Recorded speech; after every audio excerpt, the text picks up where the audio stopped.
우리가 나누는 시편 85편은 고라 자손의 시라고 나오는데요. 오늘 이 고라 자손의 시의 시작은 남유다가 바벨론 포로기에 갔다가 그 포로에서 돌아온 것을 감사하면서 하나님 앞에 부르는 찬송으로 이렇게 우리가 기억되고 있습니다. 70년이 지나서 이제 포로기에서 돌아오게 되는데 1차, 2차, 3차에 걸쳐서 돌아오게 됩니다. 그 1차 포로 귀환이 주전 537년쯤 됩니다. 그리고 1차에 그 포로기 귀환을 주도했던 중심 지도자는 스룹바벨이라고 하는 사람입니다. 그리고 이 스룹바벨이 첫 번째 귀환한 사람들과 함께 벌였던 일은 예루살렘 성전을 재건하는 일입니다. 그 후에 2차 포로 귀환이 이루어지는데 그때는 에스라를 중심으로 해서 귀환이 이루어지죠. 에스라가 사람들과 함께 중점을 둔 일은 하나님의 말씀을 회복하는 일이었습니다. 그리고 3차는 느헤미야가 이제 3차 포로기 귀한 사람들을 이끌고 들어오면서 힘썼던 것 두 가지가 예루살렘 성벽을 재건하고 사회 제도를 개혁하는 일이었습니다. 그런데 오늘 우리가 묵상하는 시편이 바로 이 포로기 귀환을 생각하면서 하나님 앞에 노래 부른 것이죠. 2절에 보면 하나님께서 백성들의 죄악을 다 사해 주시고 또 덮어 주신 것에 대해서 감사함으로 노래 부르고 있습니다. 사실 이스라엘은 하나님을 버리고 우상을 섬겼던 그 자신들의 옛 일들을 알고 있습니다.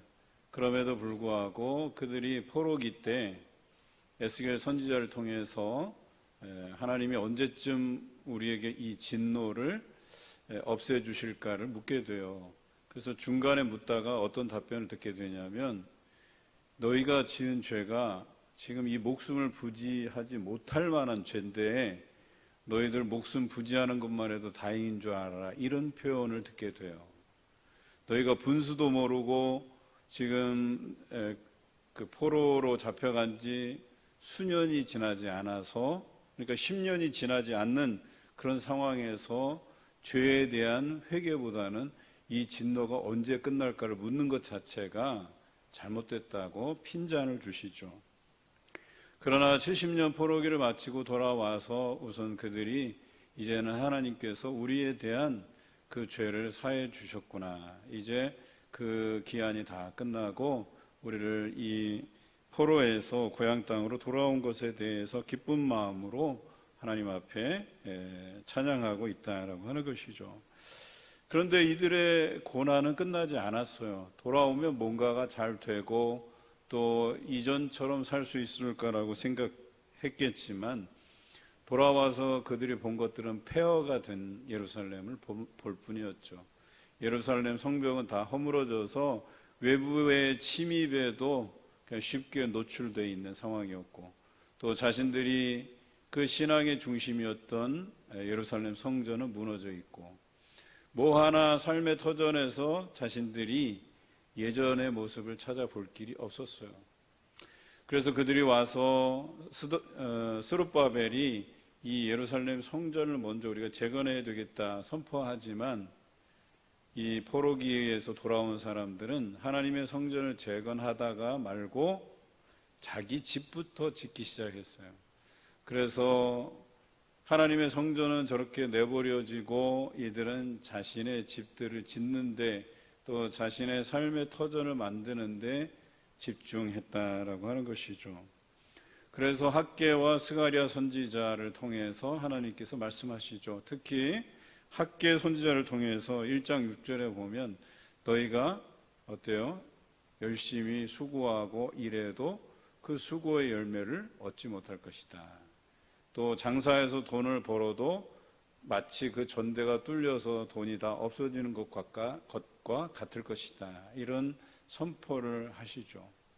다시 말해서 여전히 이들이 돌아와서 하나님 중심으로 그들의 신앙의 표현들이 이루어져야 되는데도 불구하고 여전히 그들은 과거의 잘못들을 온전히 하나님 앞에 내려놓지 못했다라고 하는 것이죠. 하지만 시인은 그것으로 인해서 절망하지 않고 우리 하나님께서 영원히 분노하시는 분은 아니시다라고 오늘 시편에 노래하고 있어요. 우리 하나님께서는 자신이 선택한 그 백성을 향해서 그 백성들이 기뻐하며 하나님을 찬양하는 모습을 원하시는 분이시지 영원히 우리에게 분노를 표출하시는 분이 아니시다라는 것을 확신하고 있어요. 그래서 하나님 앞에 노래합니다. 하나님의 그 인자하심을 우리에게 베풀어 달라고. 그래서 우리가 하나님의 구원을 맛보게 해달라고 이렇게 노래하고 있습니다. 여러분, 우리 3.1절 관련해서 지난번 구암교회를 다녀왔는데요. 그 구암교회가 이제 3.1절 만세운동으로 인해서 상당히 이 한강 이남에선 의미 있는 교회였잖아요. 우리가 해방이 될 거라고, 금방 해방이 될 거라고 생각했던 사람들은 없었을 거예요. 왜냐하면 그 일제가 굉장히 악랄하게 백성들을 억압하고 우리의 것들을 수탈해 갔기 때문에 그렇죠. 그런데 갑자기 해방을 맞게 됐잖아요. 그 일본 땅에 원자폭탄이 떨어지고 나서 이들이 더 이상 이제 할 수 없겠구나 생각하고 다 물러갈 때 우리는 갑작스러운 해방을 맞고, 사실은 그때 우리나라가 굉장히 혼란했던 시기였었어요. 뿐만 아니라 일제가 수탈을 많이 해갔기 때문에 우리 국민들이 피폐해져 있는 삶을 어찌할 수가 없었죠. 그런 상황에서 어떤 누구도 우리가 좋아질 거라고 예상했던 사람은 없어요.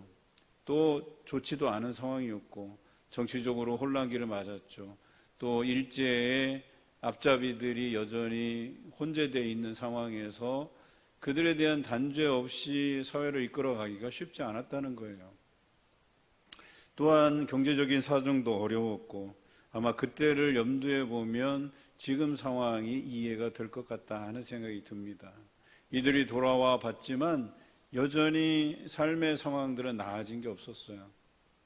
오히려 그들이 포로기에 있을 때에는 물론 그들이 종의 신분이었지만 그 나라의 비호를 받고 외부로부터 어떤 위협을 받는 상황은 아니었거든요. 또 그곳에서 자기들이 잘만 하면 결혼도 할 수 있고 재산도 소유할 수 있는 그런 상황이었거든요. 오히려 고향 땅에 돌아와서 그보다 더 못한 상황에 처해 있다고 보셔도 무방할 것 같습니다. 그래서 성경에 오늘 이 말씀을 보면 시인이 하나님께서 우리에 대한 그 분노를 이제는 완전히 걷어가시고 우리가 이렇게 피폐해져 있는 상황들을 역전시키셔서 좀 더 나은 삶으로 우리를 이끌어 달라고 기도하는 것이에요.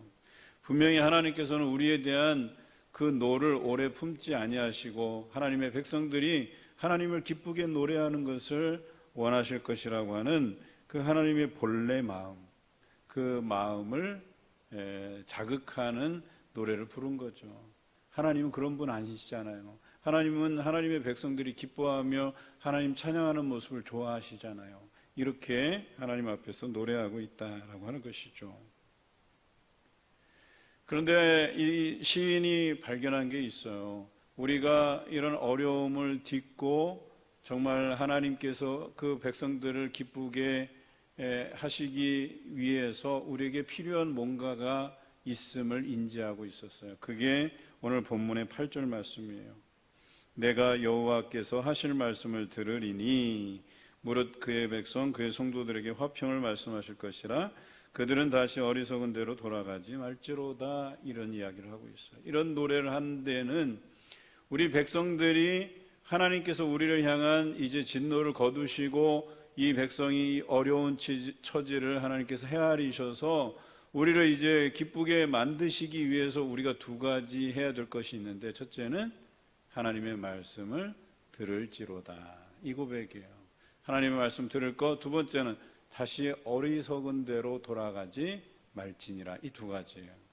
하나는 하나님의 말씀을 들을 것, 또 하나는 과거에 자신들이 하나님을 버리고 우상을 쫓았던 그때로 돌아가지 말 것에 대해서 오늘 시인은 노래하고 있습니다. 여러분, 결코 우리 하나님께서 우리에게 뭔가 대단한 것을 요구하시는 것이 아니에요. 그저 단순한 거예요. 그냥 하나님의 말씀을 잘 듣고 그 말씀에 순종하기를 바라는 것이에요. 그리고 그들이 과거에 저질렀던 어리석은 삶으로 돌아가지 말 것에 대해서 우리에게 권면하고 있는 것이죠. 이들은 하나님을 버리고 우상을 섬겼던 것이라고 하면 과연 우리 삶에서 과거의 아픈 상처들은 뭐가 있을까? 우리가 잘못했던 것, 하지 말았어야 되는 것, 그것들이 뭐가 있을까? 이것을 염두에 두고 오늘 이 말씀을 묵상하셨으면 좋겠어요.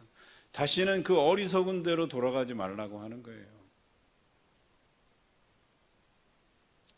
그런데 그 해결책이 결론적인 것은 하나님의 말씀을 잘 듣고 순종하라는 이것 하나에 모든 것이 귀결되는 거예요. 오늘 시인은 그걸 알았어요. 그 옛적의 조상들이 하나님의 말씀을 제대로 듣지 않아서 자신들이 이 어려운 고난을 겪고 있었던 것을 알고 있었어요. 그리고 결국 이 어려움에서 헤어날 길도 하나님의 말씀을 잘 듣고 그 말씀대로 순종하는 길만이 우리가 이 삶에서 벗어나서 온전히 하나님을 기쁘시게 찬양하는 날들이 올 것이란 확신을 가지고 있었다는 것입니다. 시인은 하나님 말씀 듣는 게 최선이다, 이렇게 고백하고 있는 것이죠. 그 말씀을 들을 때 우리에게 어떤 일이 벌어지느냐? 백성에게 하나님께서 화평을 말씀하실 것이라고 이야기합니다. 여러분, 지금 이 백성들에게 두렵고 떨리는 마음이 있어요. 이 어려운 상황, 그들이 돌아와서 자신들의 예상과는 달리 어려움이 지속되고 있고 사회적인 혼란은 가중되고 있고, 이런 상황에서 그들에게 화평의 말씀을 전해주실 것이라는 이 고백, 대단히 중요한 거예요. 그들이 귀담아야 할 내용이기도 하고, 시인이 이러한 노래를 할 때 이 노래를 듣는 사람들이 이게 정답이구나 할 만한 그런 말씀이에요. 우리가 앞으로 기쁘게 하나님을 찬송할 날, 과거로 돌아가자면 다윗 시대, 그들의 나라의 전성기, 그리고 많은 찬양들을 앞세워서 하나님을 노래했던 그 시절, 그래서 선지자도 그렇고 백성들도 그렇고 그들이 아하와 강변에서 그때를 추억하며 목 놓아 울었다는 내용들도 우리가 성경에서 보잖아요. 그 다윗이 수천 명의 찬양들을 앞세워서 하나님을 찬양하고 즐겁게 여겼던 그때를 추억하면서 그날이 언제나 돌아올까를 그들이 추억했던 것처럼 오늘 이 말씀에 힘이 있어요. 우리가 하나님의 말씀을 듣고 순종할 때에 하나님께서 우리에게 화평의 말씀을 전해주신다고 하는 거예요. 그들이 원했던 그 모습들을 다시 한번 하나님께서 회복시키시겠다고 말씀해 주시는 것과 다름이 없는 거죠. 시인은 그것에 대한 확신을 가지고 노래하는 거예요. 그 노래를 듣는 사람들은 이것이 하나님께서 우리에게 들려주시는 음성이라고 들을 때에 놀라운 일이 일어난다라고 하는 것이죠. 그래서 다시는 그들에게 다툼과 분열이 일어나지 않고 이 하나님의 말씀을 존중히 듣는 자들이 생겨나고 또 서로가 서로를 존중히 여기는 일들이 일어날 것이라고 그들은 믿고 있었다라고 하는 것입니다. 여러분, 하나님의 말씀을 듣고 순종하는 데서 이런 일이 일어나는 거예요. 어디서 대단한 프로젝트를 우리가 막 만들고 진행하고 한다고 해서 되는 문제가 아니고, 우리 백성들이 다 하나님의 말씀을 듣고 순종함으로 인해서 그것을 통해서 모든 것을 하나님께서 이루어 가신다라고 하는 것이죠. 한번 생각해 보세요. 그들에게 스룹바벨은 우리의 첫 번째 프로젝트는 성전 재건이다, 딱 구호를 내걸었어요. 구호로서는 대단히 좋은 구호예요. 그렇지 않아요? 허물어졌던 하나님의 성전을 먼저 세우는 것, 신앙을 재건하는 일이잖아요. 그런데 이들은 하나님의 말씀에 주목하지 않았어요. 듣지 않았어요. 오자마자 하나님의 성전을 짓는 것에 대한 당위성에 동의하지 않고 다들 어떻게 했어요? 자기 집에 바빴다니까요. 그러니까 하나님의 말씀을 귀 기울여 듣지 않았다는 거예요. 그런데 그들의 삶이 나아질 리가 없잖아요. 당연한 것 아니겠어요? 그래서 학개 선지자가 선언한 거잖아요. 니네들이 아무리 경작하고 수고해봐야 땅의 열매를 얻지 못할 것이고, 아무리 장사해서 돈을 벌어봐야, 전대에 돈을 넣어봐야 그거 돈 남지 않을 것이라고 이야기하는 거잖아요. 이런 학개 선지자, 스가랴 선지자의 그 권면을 통해서 다시 그들이 하나님의 성전을 지키기 시작해요. 하나님의 말씀을 듣고 순종하기 시작한단 말이에요. 그러면서 성전이 재건되고 2차 귀환한 에스라를 통해서 하나님의 말씀을 듣기 시작해요. 그리고 나서 3차에 왔을 때 느헤미야가 어때요? 하나님 그 성전을 보호할 수 있는 예루살렘 성벽을 재건하게 되고 사회 개혁을 주도하게 되잖아요. 그런데 놀랍게도 그 지도자들이 그 일에 동참하게 돼요. 느헤미야도 자신은 녹을 먹지 않고, 백성들도 느헤미야를 본받아서 백성들에게 이자놀이를 하지 않아요. 돈을 꾸어줄 거면 그냥 꾸어주지 거기에 대한 이자를 받지 않게 돼요. 그러면서 그들이 사회 개혁을 일으키고 양보하고 또 하나님의 말씀에 순종해 가면서 이 구약 성경의 3대 황금기를 맞이하게 돼요. 여러분, 포로기에서 돌아와서 무슨 황금기냐? 그들이 하나님의 말씀에 순종했기 때문에 하나님의 성전을 먼저 짓고, 그리고 하나님의 말씀을 회복하고, 그리고 어때요? 성벽을 재건하고 사회 제도를 정비하고. 그게 다 어디서부터 시작된 거예요? 하나님의 말씀을 순종하는 데서부터 시작된 거예요. 그래서 처음부터 그런 게 아니잖아요. 그들이 하나님의 말씀에 순종하지 않고 성전은 내팽개쳐버리고 자기 일들에 바빴다고 하는 거예요. 그런데 그래봐야, 열심히 해봐야 열매도 없고 돈도 못 벌고, 그런 처지에 그들이 내몰리게 되자 다시 하나님의 말씀에 귀 기울이게 되고 성전을 재건하고 말씀을 회복하고, 그 다음에 뭐예요? 느헤미야와 함께 예루살렘 성벽을 쌓고 사회 개혁을 주도하잖아요. 그렇게 해서 그들이 또 다른 황금기를 맞이하게 된 거예요. 물론 말라기 선지자 때 가서는 또 그 자신들의 믿음에 의심을 갖게 되고 또 주저앉게 되지만, 그러기 전까지 그들이 몇 세대를 하나님의 말씀을 순종함으로 황금 세대를 이루었다라고 하는 것입니다. 오늘 시인은 이러한 확신을 가지고 노래합니다. 하나님의 인자를 구하라는 거예요. 그러면 하나님께서 우리에게 그 사랑을 보여주시고 우리를 구원하시고 우리를 도와주시겠다고 말씀하시는 거죠. 오늘 성경에 보니까 진리는 땅에서 솟아나고 의인은 하늘에서 굽어보도다. 이러한 일들이 벌어져야 돼요.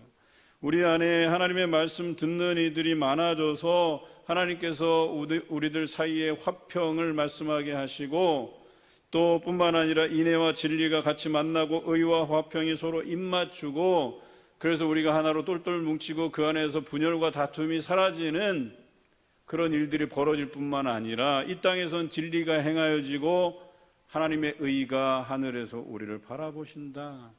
얼마나 감사한 일이에요. 이게 잘 되는 교회의 특징이에요. 교회가 하나 되고 다툼과 분열이 없고 또 그 공동체 안에서 진리로 행하게 되고 하나님은 의로 우리를 굽어 보시고 12절의 말씀처럼 여호와께서 좋은 것을 주신다 그랬어요. 좋은 것을 주시는데 그 산물을, 땅에서 산물을 내리라고 이야기해요. 그리고 주의 의가 앞서가고 주의 길을 하나님께서 닦아주시고 예비해 주시리라고 우리에게 말씀해 주시는 거죠. 이 시인의 입술을 통해서. 여러분, 이게 우리 교회가 나아갈 방향이라고 하는 거예요. 이제는 분열과 다툼 다 내려놔야 돼요. 그것을 내려놓기 위해서 뭐가 필요해요? 주의 말씀을 귀 기울여 듣는 훈련이 필요해요. 그리고 그 주의 말씀을 듣고 순종하면 그 무리들에게 하나님께서 주시는 화평의 선언이 있게 돼요. 이 화평의 선언이 있으면 이제는 우리가 모든 것이 다 준비된 상황이에요. 그러면 우리가 말씀을 듣고 진리로 행하게 되고 하나님께서는 그것을 보시고 기쁘게 여기신다라고 하는 거예요. 그리고 하나님의 의가 굽어본다는 표현은 우리의 그 행한 행실대로 하나님께서 좋은 것을 우리에게 베풀어 주시고 부어주신다는 이야기예요. 근데 한번 생각해 보세요.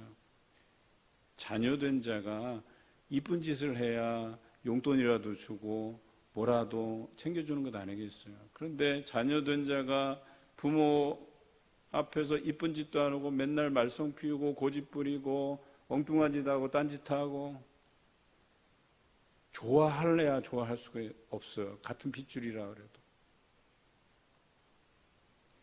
마찬가지예요. 우리가 하나님의 말씀을 곰곰이 잘 듣고 그 말씀대로 행하고 진리 가운데 행하면 우리 하나님께서 좋은 것으로 주시지 않을 수가 없다는 거예요. 저도 자녀들이 이렇게 이쁜 짓 하면 제가 용돈도 별로 없지만 그래야 짤짤 털어서라도 주고 싶은 생각이 들어요. 이렇게. 제 자녀뿐만이 아니에요. 우리 교회 안에 아이들이 참 믿음 안에서 성장하고 참 이쁜 짓 하고 야 어떻게 저렇게 열심일까 하면 있는 거 없는 거 다 털어주고 싶다니까요. 우리 하나님 그런 분이세요. 여러분들이 행하는 그 진리로서 행하는 모습들을 보고 우리 하나님께서 여러분에게 좋은 것으로 주시지 않을 이유가 없다는 거예요. 믿으십니까? 믿으시기 바랍니다. 믿는 자에게 하나님께서 부어주시는 거예요. 오늘 시인은 이야기합니다.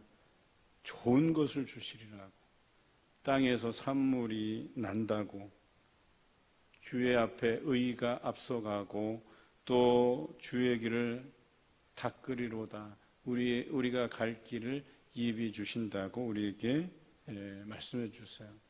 그 길이 어느 길이에요? 구원의 길이에요. 우리가 나아가는 그 길이 구원의 길이 된다고 우리에게 말씀해 주시는 것이죠. 하나님께 듣는 사람은 좋은 것을 받는 것입니다. 이 믿음의 법칙은 변하지 않아요.